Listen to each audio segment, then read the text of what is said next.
Olá, sejam muito bem-vindos. Eu sou Gabriela Bortotto, enfermeira da Prefeitura de Jundiaí, e esse é o podcast Saúde da Gente, o nosso programa que apresenta os serviços do SUS de Jundiaí através dos trabalhadores que fazem isso tudo acontecer. A nossa conversa de hoje traz um assunto que é fundamental para a qualidade de vida das pessoas: o planejamento e a saúde reprodutiva. Planejar se deseja ou não ter filhos, quando ter e em quais condições é uma escolha que envolve acolhimento, orientação adequada e acesso às informações e aos métodos disponíveis pelo SUS. Falar sobre saúde reprodutiva é falar sobre direito de escolha. E quando entendemos que no SUS temos meios, caminhos seguros, acessíveis e gratuitos para que isso aconteça, com isso nós conseguimos prevenir algumas situações indesejadas e planejar o nosso futuro. Se você tem interesse nesse assunto, vem com a gente, que eu estou com duas convidadas especialistas para falar conosco. Vou apresentar para vocês. A doutora Érica de Pádua Maier, formada há 25 anos pela Faculdade de Medicina de Jundiaí, com especialização em ginecologia e obstetrícia. Ela é servidora pública há 20 anos, tendo trabalhado 10 anos em unidade básica de saúde e 10 anos como apoio técnico de saúde da mulher. É preceptora no Hospital Universitário, professora colaboradora de ginecologia na Faculdade de Medicina de Jundiaí e também realiza atendimento no Ambulatório de Saúde da Mulher, na assistência às vítimas de violência sexual. Bem-vinda, Érica. Obrigada pela presença. Que agradeço, Gabi. E a Adriana Ferigato Toffolo, formada em psicologia desde 2017, com especialização em psicopatologia e em saúde mental na atenção primária à saúde. Tem sua carreira voltada à saúde pública e atua no SUS de Jundiaí desde 2016, quando iniciou na atenção terciária, com atuação no contexto hospitalar, no Hospital Universitário, e está na atenção básica desde o ano de 2023, compondo a equipe EMULTI do município, locada atualmente na UBS Maringá e na UBS Comercial. Bem-vinda, Adriana. Obrigada pela presença. Obrigada eu pelo convite. Vamos começar, então, nossa conversa, meninas. Quando a gente fala, então, um pouquinho de conceito, né? A saúde reprodutiva, o que ela realmente significa no dia a dia das pessoas, Érica? Gabi, no dia a dia, o que a gente tem que pensar é sobre garantia. Então, é garantia de informações, garantia de saúde, garantia de acesso, para que as pessoas elas possam viver sua sexualidade de uma forma segura e saber a sua autonomia, como que ela vai fazer suas escolhas. Então, a gente se encaixa nessas escolhas. E quando a gente fala de um tema, né, que é difícil o tratamento, que é sobre a sexualidade, a gente não pode esquecer que ela vem de uma alteração e uma construção que ela é natural. O organismo das pessoas, né, a gente faz a produção de algumas substâncias que ela vai fazer com que o ser humano ele busque por afeto, por carinho, por bem-estar, pelo contato e pelo prazer em todas as fases de vida, né? Então, sem nenhuma malícia e respeitando, lógico, porque a construção ela é feita da parte química, que é o que a gente produz, e de tudo que tem no nosso entorno. Então, todos os nossos fatores religiosos, culturais, sociais, e isso vai construir a nossa sexualidade. Tá certo. E quando a gente pensa nisso, e os homens, hein? Como que eles podem, como que eles participam desse processo de planejamento familiar e do cuidado em saúde sexual?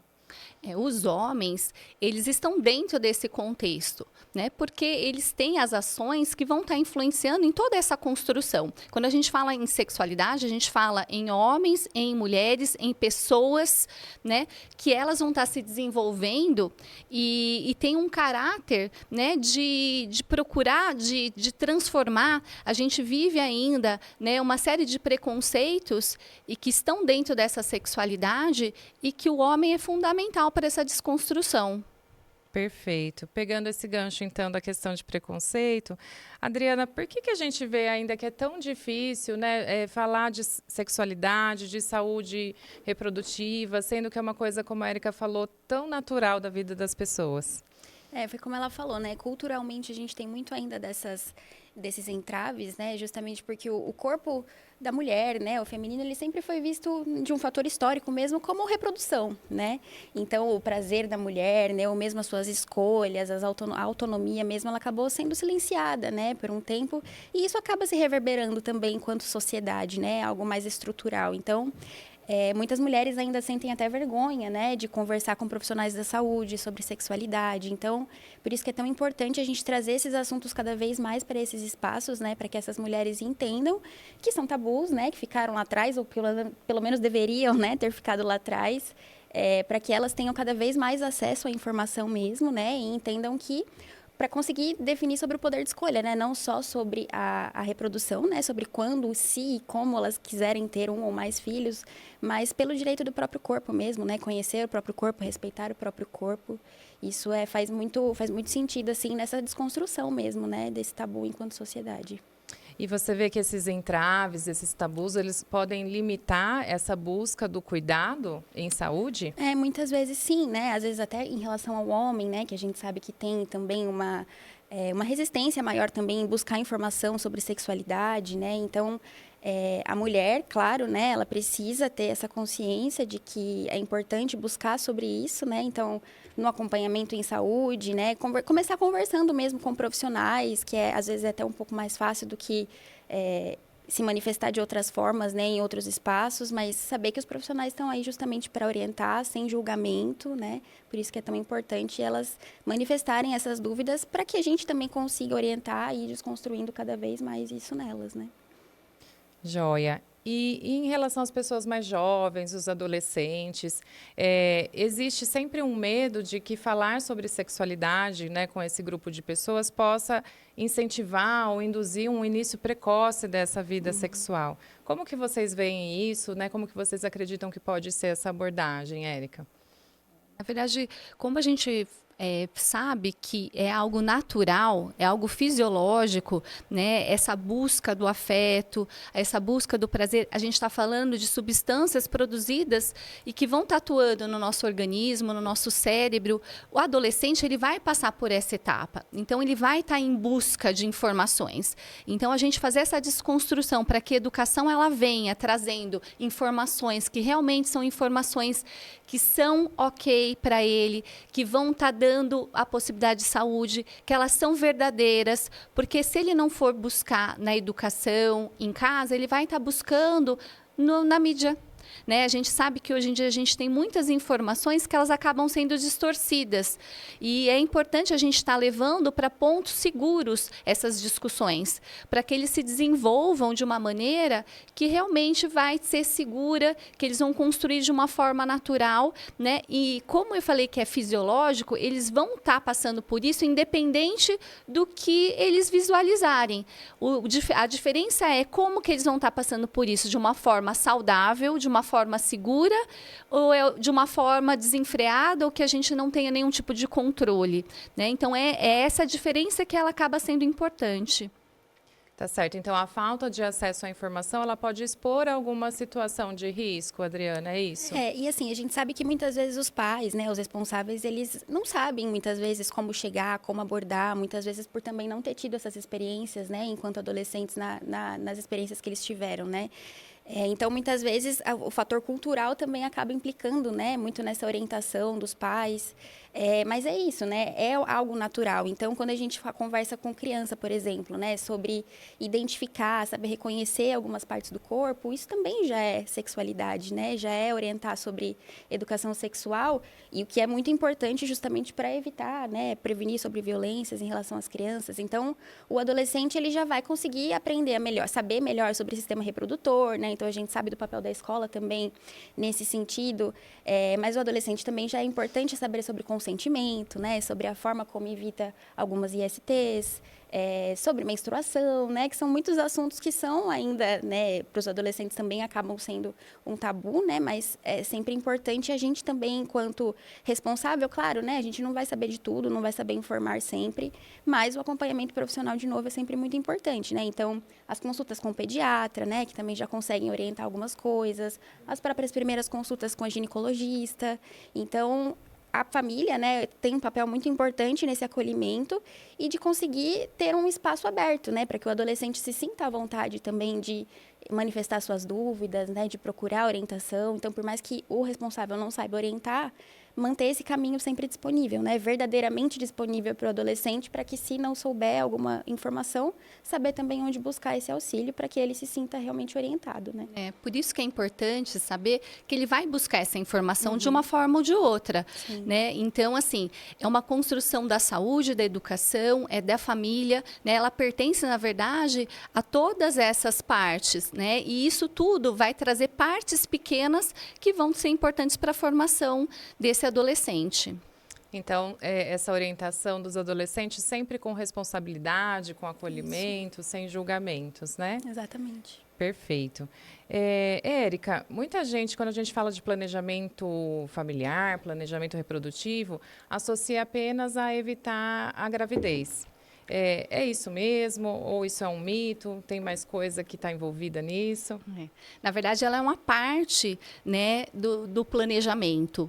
O planejamento, ele vai de como a gente faz essa vivência da nossa sexualidade e como a gente vai conseguir lidar com isso para a gente poder fazer nossas escolhas. Se eu quero ou não ter filho, né, qual que é o momento, o que eu posso fazer para não ter este filho agora, qual que, dentro do meu contexto, qual é a hora certa ou se não tem hora certa. Né? Então, toda essa vivência que vai estar fazendo com que o planejamento ele faça esse sentido. Então, o planejamento ele as opções que eu vou ter de escolha na minha vida durante todas as minhas fases. E para quem deseja ter filhos, né? Uma pessoa que deseja engravidar, como que funciona esse apoio no sentido do planejamento familiar? Eu acho que é bem importante isso, Gabi, porque assim, a gente fala muito em planejamento para anticoncepção e pouco planejamento para reprodução. E o que a gente vê, às vezes, é uma população adoecida engravidando, né? Então, quando a gente fala em planejamento, a gente ter um corpo que esteja saudável. Então, a gente ter prática de atividade física, uma boa alimentação. A gente está fazendo, se eu tenho uma doença, é importante controlar essa doença, adequar uma medicação que eu tomo, que de repente eu não posso tomar durante uma gestação. Então, quando a gente fala de preparo, né, para engravidar, a gente está falando desse planejamento, né, para ela não ser uma gravidez não planejada, né, para a gente poder estar dando todos os subsídios para que essa gestação seja uma gestação de baixo risco, né, ou que tenha o menor risco possível. Muito importante isso que você traz. E aí, falando, né, sobre evitar a gravidez mesmo. Hoje, quais são os métodos contraceptivos que nós temos no SUS disponíveis? Eu acho que o Ministério ele trouxe, na verdade, muitas coisas boas ao longo dos anos, né? Então, nós temos os preservativos masculino e feminino, temos anticoncepcionais tipo pílula, tem os injetáveis, que podem ser mensais, podem ser trimestrais. A gente tem os métodos de longa duração, que eles são excelentes, que é o DIU de cobre, tem o DIU Mirena, que é o DIU de hormônio, a gente tem o Implanon, que ele é o nosso novo mascote do planejamento, e tem os métodos que são métodos definitivos, a vasectomia, a laqueadura, né? Então, a gente tem uma oferta bem grande e ela está dentro de uma oferta dentro da atenção básica, dentro do postinho de saúde, das unidades básicas de saúde.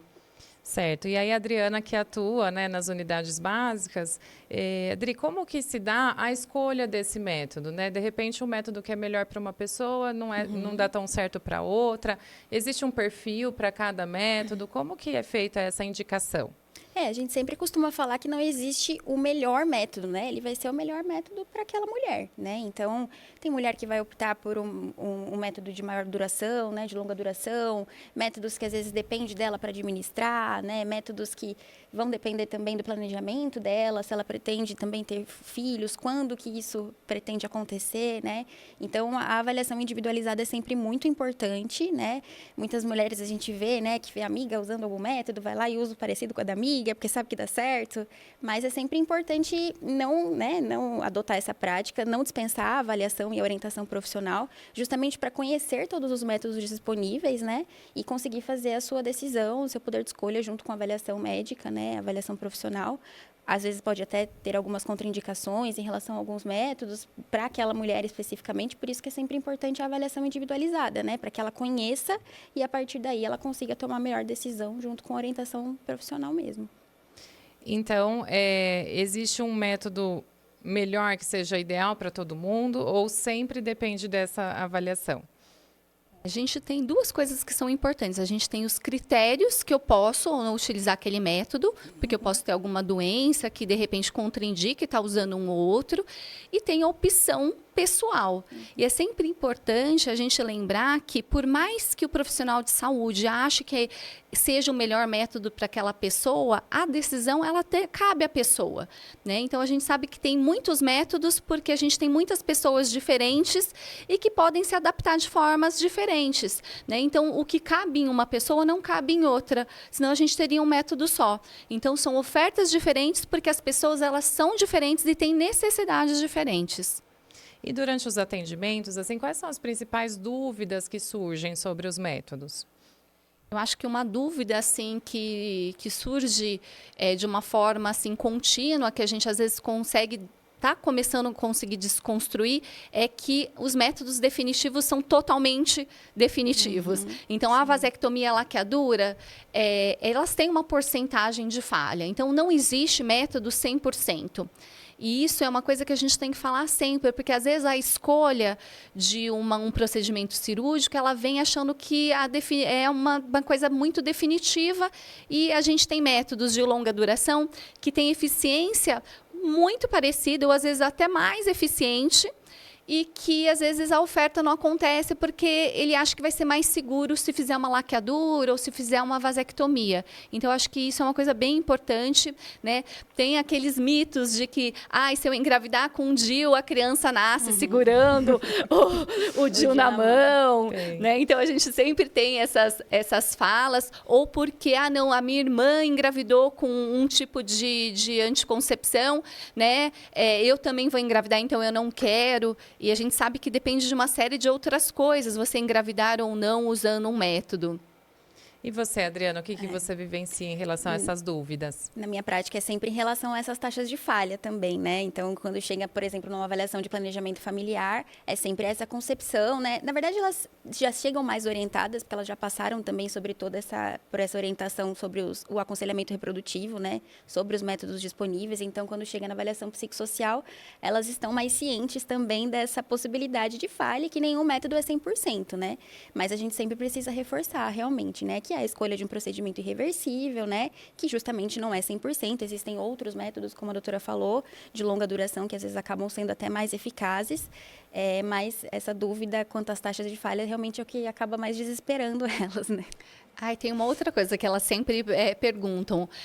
Eu vou engordar se eu vou utilizar um método? Isso também a gente tem uma pergunta que eu acho que é uma das que também fazem optar por um em relação a outro método, né? Em geral, a mulher, ela tem o metabolismo, o organismo, ele vai funcionar para se a gente não fizer nada, né? Nenhuma atividade física, não melhorar a nossa alimentação, ela vai ter um aumento de peso que a gente sabe que vai acontecer independente de qualquer coisa. E às vezes as pessoas acabam culpando, né, algum tipo de anticoncepção quanto a isso, né? Eu falo assim, a pílula é tão pequenininha para engordar, né? O que engorda é um bolo, né? Não aquela pílula tão pequenininha. Então a gente sabe que isso é uma coisa que é bem mistificada, né? A gente tem que desmistificar porque as pessoas acham que realmente algumas pessoas, mas numa porcentagem muito pequena, tanto que a gente não tem nem em bula as orientações e avaliações de ganho de peso. Então, o que a gente precisa fazer é se cuidar, né? Usar um método seguro e fazer atividade física, se alimentar direitinho, que é isso que vai fazer a gente engordar ou não engordar. Sempre os hábitos saudáveis junto aí, né? Achei interessante o que a Adriana trouxe, o termo aconselhamento reprodutivo, né? Então, o que as pessoas acessam na unidade é realmente essas orientações e a decisão fica por conta da autonomia mesmo de cada um para escolher o que é melhor para si. Bem legal. Nós vamos falar um pouquinho sobre os métodos definitivos, mas como vocês trouxeram os métodos de longa duração, e a Érica falou do Implanon, né, que a gente teve recentemente, essa incorporação desse método na rede pública pelo SUS. Você pode falar rapidamente, Érica, o que é o Implanon? um pouquinho dessa ação dele no organismo, se tem algum efeito como esse que você citou. Bom, o Implanon, então, ele é um dispositivo, ele é um tubinho de plástico, como se fosse um fiozinho, sabe o carregador de celular? É como se fosse aquele fiozinho do carregador de celular, mas ele é mais fininho e tem mais ou menos cerca de 4 centímetros. Ele é um dispositivo que ele vai ficar debaixo da pele, perto da gordurinha do braço, e ele fica aqui no antebraço. E ele tem uma uma liberação de hormônio que ela é gradual e que ele vai dar uma eficiência anticoncepcional até maior do que a própria laqueadura e vasectomia. Então, ele é um método que ele tem uma duração de 3 anos e ele vai liberando esse hormônio nesse tempo e ele vai fazendo uma anticoncepção pensando no bloqueio da ovulação. Tá certo. E para a mulher poder acessar esse método, como que ela pode fazer? A porta de entrada é a unidade de saúde, então ela tem que ter entre 14 e 49 anos de preferência, mas a gente tem algumas orientações e avaliações para as adolescentes, que ela vai entrar num outro gap de avaliação e solicitar, eu tenho interesse de fazer o uso do Implanon. Então, a gente pode fazer a troca da anticoncepção ou o início da anticoncepção. Né? Ele tem pouquíssimas contraindicações, ele é um método que só tem progesterona, então ele não tem nenhuma contraindicação ou risco maior para trombose, que também é um medo, falando em mito, né, sobre as tromboses e os usos de anticoncepcional que também aparecem muito dentro do consultório. Né? Quando a gente fala de anticoncepção que só tem progesterona, a gente não tem esses índices aumentados, né? A gente não tem uma contraindicação. Isso cabe, então, tem algumas pílulas que fazem isso, tem a injeção que é trimestral, que a gente também pode estar fazendo oferta, e o Implanon ele vem dessa maneira bem importante. Perfeito. Quando a gente fala, então, dos métodos definitivos, né? Laqueadura e vasectomia. Então, uma decisão muito importante, né? Nesse planejamento. O que as pessoas precisam saber antes de tomar essa decisão? Primeiro, a gente tem uma lei que rege todos os métodos definitivos. Então, a pessoa ela precisa ter acima de 21 anos ou 2 filhos vivos. Então, uma ou outra coisa já dá o acesso. E a gente tem que ter a ciência de que ele é um método, apesar de ter uma falha, uma porcentagem de falha pequena, mas existe, ele é um método que a gente não consegue fazer cirurgia de reversão. Então, a gente tem que pensar, né, que realmente ele é um método que vai ser para a nossa vida. Então, a gente precisa ter uma consciência do porquê que a gente quer fazer, se existe realmente, se este momento da minha vida ele não está ocasionando isso, se realmente é para o resto da vida essa decisão, né? Porque o arrependimento, principalmente na população mais jovem, ele é grande. E depois, infelizmente, a gente não tem uma oferta de reprodução assistida, por exemplo, que é uma oferta que seria para, no caso da gente conseguir fazer com que essa mulher engravide novamente. A Adriana aqui atua bastante, né, nas unidades básicas com essas orientações para as pessoas que procuram todos os métodos, mas principalmente a vasectomia e a laqueadura. O que mais você vê assim, em relação às dúvidas que as pessoas apresentam, como que é feita essa orientação? É sempre saber, né, e ter a consciência de que ela está fazendo uma escolha consciente, né, baseada nas informações que ela teve em relação à irreversibilidade do procedimento, né, quando a gente fala de uma laqueadura, por exemplo, e garantir que ela realmente teve acesso a todas as informações de todos os métodos disponíveis, né, para que ela, junto com o profissional, realmente consiga tomar a melhor decisão do momento de vida que ela está, né, do planejamento de vida que ela tem, se de fato, né, tem outros filhos já, as condições de vida dessa mulher, de saúde, né, no âmbito psicossocial também é sempre muito importante, para a gente garantir que ela está fazendo realmente uma escolha muito consciente consciente, independente de qual seja essa escolha, né? Então, dentro da unidade básica, elas sempre vão ter essas orientações, né? Do aconselhamento reprodutivo, como a gente falou, dos métodos disponíveis, das possibilidades também disponíveis, não necessariamente só para prevenir uma gestação, né? Mas, como a doutora falou, para planejar uma futura gestação também. Então, é sempre importante o acompanhamento em saúde para garantir esse cuidado integral, né? Para que quando ela realmente opte por ter um ou mais filhos, ela realmente seja um momento de vida emocional, né? Um momento de vida físico muito importante assim para ela e que caiba mesmo na vida dela, né? E anteriormente, né, há muitos anos atrás, a gente tinha a obrigatoriedade de ter a concordância do parceiro quando a pessoa fizesse a escolha por um método definitivo. Ainda é assim? Não, hoje a mulher não precisa ter esse consentimento do parceiro, né? Ela tem a livre escolha, né? A autonomia realmente para decidir pela laqueadura ou por qualquer outro procedimento, outro método contraceptivo que ela opte. E o homem também? E o homem também. Tá certo. Então, Adri, na prática, né? Onde a população pode procurar ajuda? Qual que é a porta de entrada? Por onde ela começa? Eu quero fazer o meu planejamento reprodutivo, preciso utilizar algum método. Como que eu faço essa busca? Sempre o BS, né? A porta de entrada sempre vai ser as unidades básicas de saúde. Então, para sexualidade, para saúde reprodutiva, então não necessariamente mesmo planejamento familiar, mas a abertura de um pré-natal, né? Para testagem sobre gestação, então eu quero uma orientação realmente, a consulta com a ginecologista, né, sempre muito importante para ter esse acompanhamento integral aí enquanto saúde e sexualidade mesmo em todas as fases da vida da mulher, e é a unidade básica que vai direcionar realmente para onde ela tiver as dúvidas e para onde ela precisa ser orientada e direcionada. Tá certo. Nós estamos chegando ao final aqui do nosso programa. Eu gostaria que vocês dessem um recadinho para quem está nos assistindo, que vocês falassem algum assunto que a gente acabou não abordando aqui, mas fica livre para vocês esse espaço para darem um recado para as pessoas que estão nos vendo. Eu acho que vale o alerta, né, da gente ter sempre a oportunidade de ofertar, isso é para os profissionais da saúde, sempre ofertar os métodos, né? Hoje em dia a gente tem nas unidades de saúde, não só o ginecologista, a gente tem os enfermeiros, a gente tem os médicos de família, então a gente tem uma oferta de profissionais de saúde que podem trabalhar com educação em saúde que abre um leque maior de oportunidade. Então, a anticoncepção ela tem que ser oportunizada e a fala sobre sexualidade também, né? Então, acho que são 2 pontos importantes quando a gente fala em planejamento, né? A gente falar sobre sexualidade, falar sobre um método seguros, né? E a gente poder fazer as ofertas dentro do que as pessoas estão necessitando. E eu acho que fortalecer a saúde mental também, né? Acho que quando a mulher tem a sua saúde mental fortalecida, ela tem também o seu direito de escolha fortalecido, né? Ela tem mais autonomia para ter o seu direito de escolha. Então, fortalecer a saúde mental, né? Buscar sempre esse cuidado também. Eu sempre vou dar ênfase, né? nesse aspecto.